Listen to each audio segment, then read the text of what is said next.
Hello दोस्तों, स्वागत है आपका।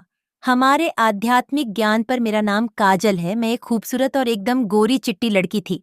मेरा बचपन से एक ही सपना था कि मैं एक हैंडसम और अमीर लड़के से शादी करूं। मेरे पापा हर रोज नए नए रिश्ते देखते रहते। उन्होंने मेरी शादी एक 15 साल के बच्चे से करवा दी। हालांकि वह बहुत अमीर था, लेकिन एक औरत को पैसे के अलावा और भी कुछ चाहिए होता है। मेरे 15 साल के पति में वह सब खुशी देने की ताकत नहीं थी। तभी मैंने घर में एक नौकर को देखा। नौकर का नाम अभिषेक था। अभिषेक भी काफी तंदुरुस्त और जवान था, इसीलिए मैं उसके पास जाने लगी। एक दिन खाने के बाद में वह नौकर अपने कमरे में सो रहा था। तब मैं उसके पास जाकर बैठ गई। मैं धीरे धीरे अपना हाथ उसके हाथ पर रख दिया। उस वक्त वह भी अपने जज्बातों पर काबू नहीं कर सका। और फिर पूरी रात। दोस्तों, मेरा नाम काजल है और मैं देखने में बहुत खूबसूरत और हसीन हूँ। मैं 28 साल की हूँ और मैं बहुत ही गरीब हूँ। मेरा घर कानपुर के एक छोटे से गांव में है, जहां हम अपने माता पिता के साथ 4 बहनें रहते हैं। हम बहुत ही गरीब थे। घर की हालत बहुत खराब थी। मेरे पिताजी खेत में काम करके कुछ पैसे लाते, जिसमें से वह कुछ पैसों का शराब और ताश खेलते थे। कभी कभी तो वह सारे पैसे ताश में हार जाते थे। अगर माँ इस बात पर पिताजी से कुछ कहती तो पिताजी माँ को पीटने लगते थे। माँ कहती कि घर में 4-4 बेटियां हैं, उसका घर कैसे बसे। या सोचने के बजाय मुझसे झगड़ा करते हो माँ की बात पर पिताजी को और गुस्सा आ जाता। फिर वह ज्यादा पीटने लगते थे। पिताजी के इस व्यवहार से माँ बहुत चिंतित रहने लगी थी। फिर उसने भी पड़ोस के घरों में काम करने जाने लगी। माँ के लाए पैसों से तो घर चल जा रहा था, लेकिन वह पैसों से अपनी बेटियों की शादी नहीं कर सकती थी, क्योंकि आजकल बिना दहेज किसी की भी शादी नहीं होती है। और हम तो बहुत गरीब थे। अपनी माँ को चिंतित देखकर मुझसे रहा नहीं गया, तो मैंने भी दूसरे के घरों में झाड़ू लगाना, बर्तन धोना पूछा करना, साफ सफाई का काम करना शुरू कर दिया। माँ मुझसे कहती कि बेटी तुम रहने दो, मगर घर की हालत देखकर मुझे बहुत रोना आता था। पिताजी हर रोज शाम को शराब पीकर आते और माँ के साथ उल्टा झगड़ा करते। मैं अपने 4 बहनों से बड़ी और जवान हो चुकी थी, इसीलिए मुझे यह सब कुछ बहुत बुरा लगता था। मैं जिस घर में काम करने जाती थी, वहाँ के मालिक भी मुझे बुरी नज़र से देखता था, क्योंकि भले ही मैं गरीब थी, लेकिन खूबसूरती के मामले में मैं बहुत ही अलग थी। मैं इतनी खूबसूरत थी कि जो भी मुझे देखा, मेरा दीवाना हो जाता। वैसे भी बड़े लोग हमेशा से गरीब को अपनी पैरों की ज्योति समझते आए थे। वह यह नहीं देखते थे कि वह कितनी मजबूरी में यह काम कर रही है। उसे तो बस उससे अपनी हसरत पूरा करना होता था। मेरे मालिक की भी यही इच्छा नजर आ रही थी, जिसे मैं बखूबी समझ सकती थी। पर घर की हालत की वजह से मुझे वहां काम करना पड़ रहा था। वैसे भी यह तो हर अमीर आदमी की फितरत में होती है। मैं जिस घर में भी काम करने जाती, वहां भी मुझे यह सब कुछ सहना पड़ता। अब ऐसे ही 3 महीने गुजर गए थे। फिर एक दिन मेरे पिताजी के साथ एक बहुत अमीर लड़का हमारे घर पर आया। वह 15 साल का लग रहा था।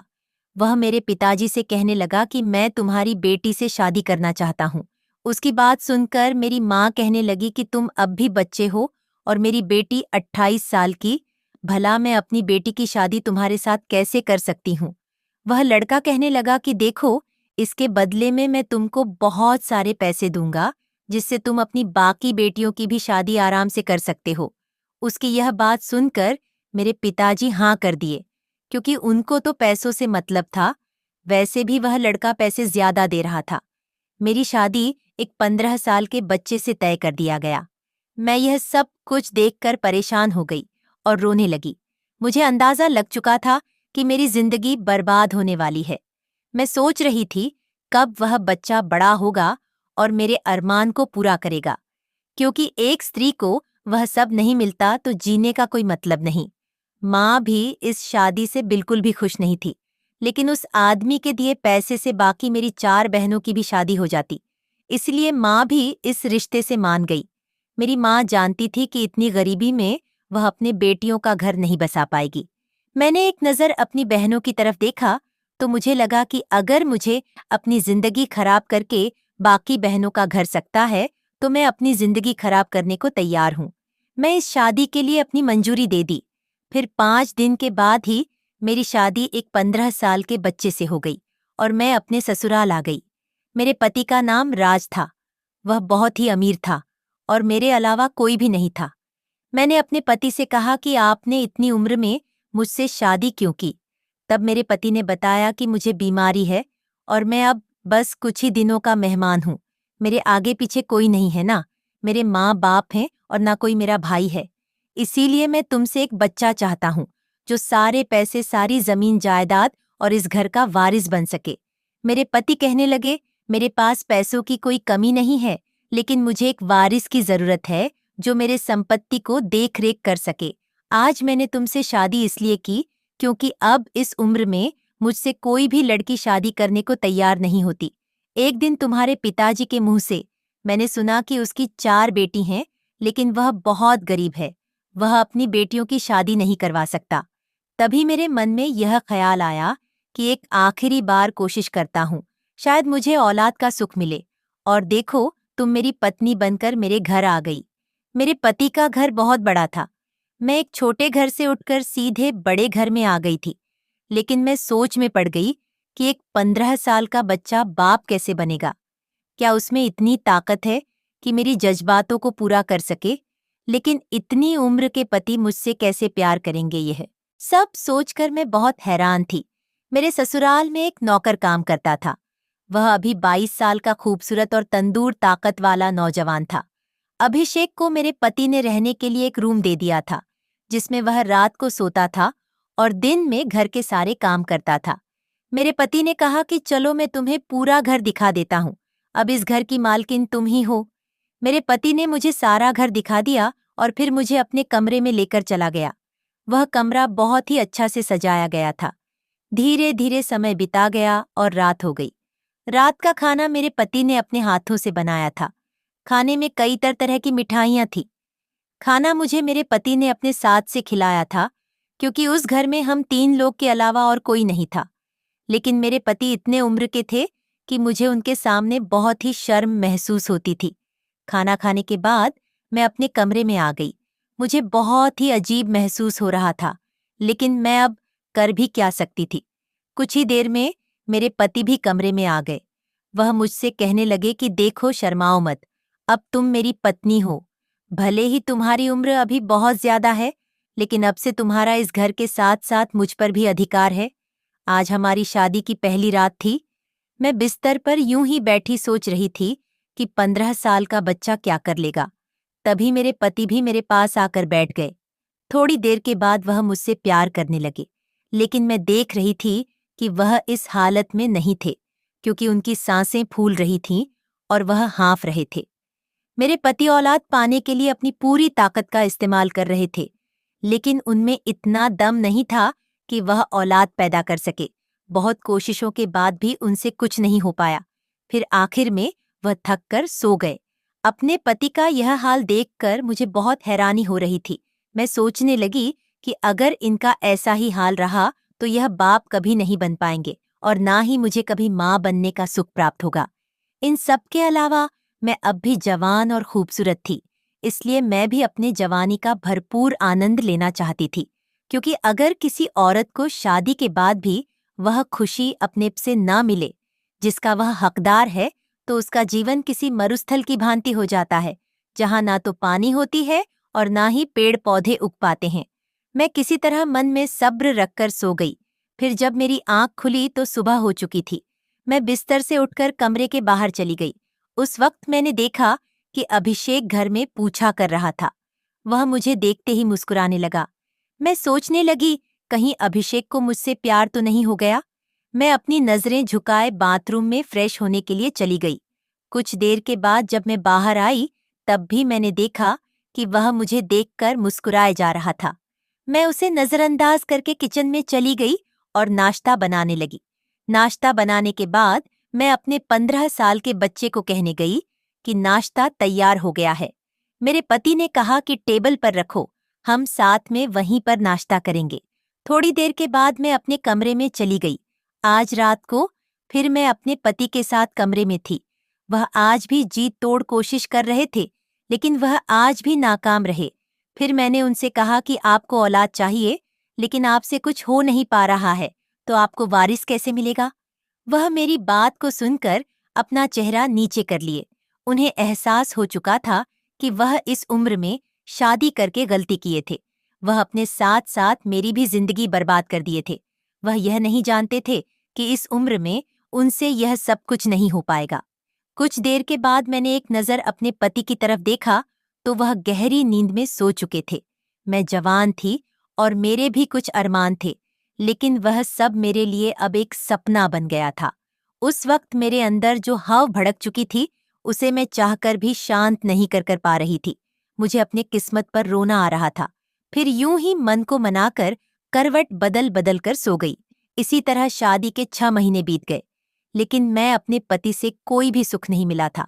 मैं यूं ही बिस्तर पर करवटें बदल बदल कर रात गुजार देती थी।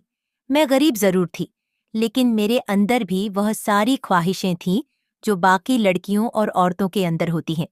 एक दिन मैं अपने पति को कमरे में रोते देखा तो मैं उनसे पूछने लगी कि क्या बात है, आप रो क्यों रहे हैं? फिर वह कहने लगे कि अब मैं कुछ ही दिनों का मेहमान हूं, पर अभी तक मैं कुछ कर नहीं पाया। लगता है मेरे नसीब में औलाद का सुख ही नहीं लिखा है, लेकिन मुझ में ही वह ताकत नहीं है कि मैं तुम्हारे साथ अपने सपने को पूरा कर सकूं। मैंने उनसे कहा कि आप चिंता मत कीजिए, सब ठीक हो जाएगा। इतना परेशान होने की क्या जरूरत है? उस वक्त मैं उनको तसल्ली दे रही थी, लेकिन मेरे अंदर भी दुखों का एक समुंदर बह रहा था, जिसे मैं शब्दों में बयान नहीं कर सकती थी। अगले दिन सुबह जब जब मैं अपने कमरे से बाहर आई, तब मैंने देखा कि नौकर मुझे देखकर मुस्कुरा रहा था। उसकी मुस्कान में एक अलग ही बात थी। मुझे ऐसा लगता था जैसे मुझे बहुत प्यार करता हो। जब मुझसे रहा नहीं गया तो मैंने उससे पूछा, अभिषेक, तुम हर दिन मुझे देखकर इस तरह से मुस्कुरा क्यों रहे हो? अभिषेक बात को काटते हुए कहने लगा कि नहीं मालकिन, बस ऐसे ही। मैंने कहा, अभिषेक, आखिर कुछ तो तुम्हारे दिमाग में चल रहा होगा जिससे तुम हर रोज इसी तरह से मुझे देखकर मुस्कुराते हो। वह कहने लगा कि मालकिन, आप इतनी जवान और खूबसूरत है, फिर भी आपने मेरे 15 साल के मालिक से शादी क्यों की? क्या वह आपको वह खुशी दे पाते हैं जो आप चाहती हैं? अभिषेक की यह बात सुनकर लाचार होकर मैं वहां से चली गई, लेकिन उसकी बात मेरे पूरे जहन में किसी सुई की तरह छुप रही थी। मैं अपने कमरे में आकर उसकी कही हुई बातों को सोचने लगी। मैं यह सोचने पर मजबूर हो गई कि वह तो सच ही कह रहा था। अब मैं अभिषेक के ऊपर ध्यान देने लगी थी। मैं यह देखना चाहती कि वह मुझे किस नजरों से देखता है, आखिर वह मेरे बारे में क्या सोचता है। अगले दिन से मैं अभिषेक के आसपास रहने लगी। तब मैंने देखा कि वह नज़र चुराकर मुझे ही देख रहा है। वह मेरे करीब आना चाहता था। उसे पता चल चुका था कि मेरे पति के बीच कुछ नहीं हो पा रहा है। इसी का वह फायदा उठाना चाहता था। उस दिन के बाद से मैं भी श्याम के प्यार में पड़ने लगी थी। मेरे कदम डगमगाने लगा था, क्योंकि शादी के इतने महीने के बाद भी मैं अपने पति के प्यार से वंचित थी। मुझे पति से प्यार पाने का ख्वाहिश और माँ बनने का सपना टूटते नजर आ रहा था। मैं यह सोचने पर मजबूर हो गई कि अब वह कुछ ही दिनों के मेहमान थे, क्योंकि मेरे पति को कैंसर था। आखिर मेरे पति को कुछ हो गया तो मैं इस भरी जवानी में एक विधवा की जिंदगी जीऊंगी। अगले दिन रात के करीब 1 बज रहे थे। तब मैंने देखा कि मेरे पति गहरी नींद में सो चुके थे। फिर मैं चुपके से उठकर श्याम के कमरे में चली गई। मैंने देखा कि वह अभी तक जाग रहा था। शायद वह किसी सोच में गुम था। तभी मैं उसके पास जाकर बैठ गई। वह मुझे इस तरह से अपने पास इतनी रात को देखकर घबरा गया। वह कहने लगा कि मालकिन, आप इतनी रात को यहाँ मेरे कमरे में कोई काम था क्या? मैंने कहा, कोई काम नहीं था, लेकिन मुझे तुमसे कुछ चाहिए। अगर तुम वादा करो तो मैं कहूँ। अभिषेक कहने लगा कि मालकिन, आप कहिए तो क्या बात है। मैं कोशिश करूंगा, यदि मेरे बस में होगा तो फिर मैंने अभिषेक से अपना सारा दुख सुना दिया। मैंने कहा कि अभिषेक, मेरी शादी को 6 महीने हो गए हैं, लेकिन मैं अभी तक अपने पति के प्यार से वंचित हूँ। वैसे भी मैंने जब से तुम्हें देखा है तब से मुझे कुछ कुछ होने लगा है। मैं तुम्हारे प्यार में पड़ने लगी हूँ। मैंने कहा कि अभिषेक, मेरी वह इच्छा तुम पूरा करो जो मेरे पति नहीं कर पाए हैं, क्योंकि मैं अपने पति से वह खुशी पाने की उम्मीद छोड़ चुकी हूँ। अब बस तुम्हारा ही सहारा है। अभिषेक कहने लगा कि मालकिन, अगर यह बात मालिक को पता चल गई तो वे मुझे नौकरी से निकाल देंगे। वैसे भी मैं ज्यादा पढ़ा लिखा नहीं हूँ कि इसके अलावा कोई और काम कर सकता हूँ। मैंने अभिषेक से कहा कि तुम उसकी चिंता मत करो, वह सब मैं संभाल लूंगी, क्योंकि इस वक्त मेरे अंदर की पीड़ा से ज्यादा मेरे लिए और कुछ नहीं था। फिर मैंने कहा कि तुम एक औरत की भावनाओं को समझो और मुझे वह खुशी दे दो जो मैं तुमसे चाहती हूँ, नहीं तो मेरी जिंदगी यूं ही बेकार हो जाएगी। अभिषेक कहने लगा कि मालकिन कहूँ तो मैंने जब आपको पहली बार देखा था तभी मुझे आपसे प्यार हो गया था और आपको देखकर वह सब करने की इच्छा होती थी, क्योंकि मुझे पता था कि मालिक आपके जज्बातों को पूरा नहीं कर पाएंगे, लेकिन कभी आपसे कहने की हिम्मत नहीं हुई। अभिषेक मेरी भावनाओं को समझा और मुझे फौरन अपने बाहों में समेट लिया। फिर मैं भी उसके प्यार के समुंदर में डूबती चली गई। शादी के इतने दिनों के बाद मुझे ऐसा खुशी मिला था, इसीलिए मैं उसे इतनी जल्दी छोड़ना नहीं चाहती थी। फिर काफी देर तक मैं उसी समुंदर में बहती रही। जब हम दोनों थक गए तब उस समुंदर से बाहर आ गई। मुझे आज अभिषेक से वो खुशी मिला था जिसकी उम्मीद मैं अपने पति से कर रही थी। उस वक्त मुझे जिंदगी की सबसे बड़ी खुशी का एहसास हो रहा था। आज मेरा पहली बार था, इसीलिए मुझे थोड़ा दर्द भी हो रहा था, लेकिन यह दर्द उस दर्द से बहुत कम था जो मैं आज तक सहती आ रही थी। मैंने अभिषेक को धन्यवाद दिया और अपने कमरे में आ गई। तब मैंने देखा कि मेरे पति अभी भी गहरी नींद में सो रहे थे। मैं भी बिस्तर पर लेट गई और उसी के बारे में सोचने लगी, लेकिन शरीर की थकान के कारण मुझे कब नींद आ गई पता ही नहीं चला। उस दिन के बाद से मेरे और अभिषेक के बीच वैसा ही चलने लगा था। मैं भी अब बहुत खुश रहने लगी थी, क्योंकि अब मैं अपनी सारी ख्वाहिशों को पूरा कर रही थी। इसी तरह 3 महीने गुजर गए। तब एक दिन अचानक मैं बीमार हो गई। मेरे पति ने डॉक्टर को फोन करके घर पर ही बुला लिए। मुझे देखने के बाद डॉक्टर ने बताया कि मैं मां बनने वाली हूं। फिर वह मुझे कुछ विटामिन की दवाई देकर वहां से चला गया। डॉक्टर के जाने के बाद मेरे पति मुझसे कहने लगे कि तुम मां बनने वाली हो, लेकिन मुझे अभी भी विश्वास नहीं हो रहा है। तब मैंने अपने पति को विश्वास दिलाया कि यह आपका ही बच्चा है, आपकी ही इच्छा थी, ना कि आप बाप बने, आपके संपत्ति का वारिस कोई हो। तो देखिए, आज भगवान आपकी सुन लिया और आप बाप बनने वाले हैं। मैंने उनको पूरा भरोसा दिलाया कि मेरा पेट में उन्हीं का बच्चा है। वह यह सब सुनकर बहुत खुश थे और उस दिन के बाद वह मुझ पर ज्यादा ध्यान देने लगे थे। इसी तरह दिन गुजरते गए और अब मेरी डिलीवरी का समय आ गया। एक दिन मैं घर में काम कर रही थी, तभी अचानक मेरे पेट में दर्द होने लगा। उस वक्त मेरे पति घर में मौजूद नहीं थे। तब अभिषेक ने मुझे फौरन से अस्पताल लेकर चला आया। वह फौरन से मेरे पति को भी फोन करके अस्पताल में बुला लिया। 4 घंटे के इंतजार के बाद मैंने एक प्यारे से बेटे को जन्म दिया, जिसे देखकर मेरे पति बहुत ही खुश हो रहे थे। उस वक्त भी उन्हें यह नहीं पता था कि यह बच्चा उनका नहीं, अभिषेक का है। मेरे पति को उनका वारिस चाहिए था, जो अब उन्हें मिल चुका था। अब उनके लिए यह जानने की जरूरत नहीं थी कि यह बच्चा किसका है। उन्हें इस उम्र में एक औलाद का सुख प्राप्त हुआ था। उनके लिए यही काफी था और अब वह इसे पाकर बहुत खुश थे।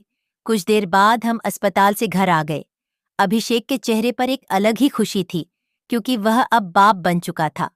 अगले दिन सुबह मैं जब उठी तो मैंने देखा कि मेरे पति अभी तक सो रहे थे, जबकि हर दिन वह जल्दी ही उठकर बाहर चले जाते थे। जब मैं उन्हें उठाने ने लगी तो उनका सर एक तरफ लुढ़क गया। यह देखकर मैं जोर जोर से रोने लगी। तभी मेरी नजर पास में रखे हुए एक चिट्ठी पर पड़ी।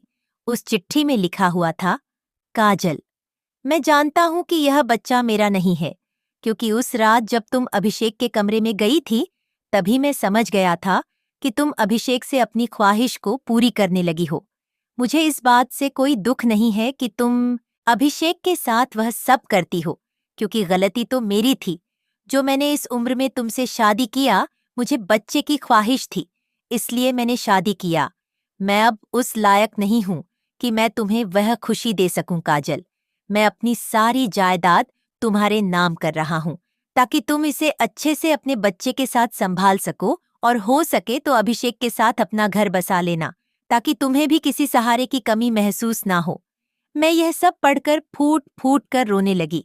मुझे कुछ समझ में नहीं आ रहा था कि मैं क्या करूं। फिर मैंने अभिषेक को आवाज दिया। वह फौरन से डॉक्टर को फोन करके बुला लिया। डॉक्टर ने बताया कि वह अब इस दुनिया में नहीं रहे। फिर डॉक्टर ने कहा कि इनको कैंसर की बीमारी थी, यह अब इस दुनिया में नहीं रहे। डॉक्टर के मुंह से यह बात सुनकर मेरे पैरों तले जमीन खिसक गई और मैं गहरी सदमे में आ गई। मैं जोर जोर से रोने लगी। इस घटना के 1 महीने बाद मैंने अभिषेक से शादी कर ली। वह भी एक अच्छा इंसान था जो हर किसी के भावनाओं का सम्मान करता था। मैं फिर से उसी घर में अभिषेक की पत्नी बनकर रहने लगी। अभिषेक भी बहुत खुश था क्योंकि वह भी मुझे बेहद प्यार करता था। मैंने अभिषेक से कहकर अपने माँ बाप और 4 बहनों को भी यहीं बुला लिया। माँ कहने लगी कि तुम्हारे पिताजी भी अब शराब नहीं पीते। ये सुनकर मैं और ज्यादा खुश हो गई। हमने अपने पूरे परिवार के साथ एक नई जिंदगी की शुरुआत कर दी और अब हमारा हर दिन खुशियों से भरा रहता था और मेरी बाकी की 4 बहनों को भी अच्छा सा रिश्ता देखकर शादी करवा दी और कुछ दिनों बाद मेरी एक बेटी हो गई और हम अब बहुत खुश थे क्योंकि अब हमारे घर में एक बेटा और बेटी आ गया था। दोस्तों, ये कहानी आपको कैसी लगी हमें कमेंट में जरूर बताएं। यदि आपने अभी तक हमारे चैनल आध्यात्मिक ज्ञान को सब्सक्राइब नहीं किया है तो चैनल को सब्सक्राइब करके बेल आइकन को जरूर दबाएं। धन्यवाद।